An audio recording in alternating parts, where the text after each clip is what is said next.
দেখে প্রথমে ইউরোপ আমেরিকার কোনো সড়ক মনে হলেও আসলে কিন্তু তা নয়। ঢাকা চট্টগ্রাম মহাসড়কে যারা প্রতিনিয়ত চলাচল করেন এই সময়ও শুধু কেবল তাদের চোখেই পড়বে চান্দিনার অংশে দৃষ্টিনন্দন মনোমুগ্ধকর এই সোনালী ফুল। শুধু কেবল সোনালী ফুলই নয়, মহাসড়কের চান্দিনার অংশে বিভিন্ন জায়গায় জারুল এবং কৃষ্ণচূড়ার ফুল গাছ রয়েছে। সড়কের ডিভাইডারে থাকা এই ফুল গাছগুলো শুধু সড়কে চলাচলকারী যাত্রীদের মাঝেই মুগ্ধতা ছড়ায়নি, রাঙিয়েছে প্রকৃতি সেজে আছে বর্ণিল সাজে।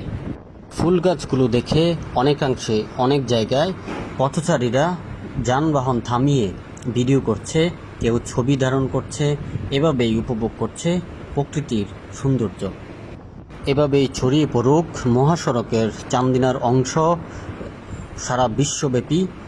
আপনারা যারা চান্দিনার এই ভিডিওটি দেখছেন অবশ্যই শেয়ার করবেন, সকলের মাঝে ছড়িয়ে দিবেন চান্দিনার প্রকৃতির সৌন্দর্য।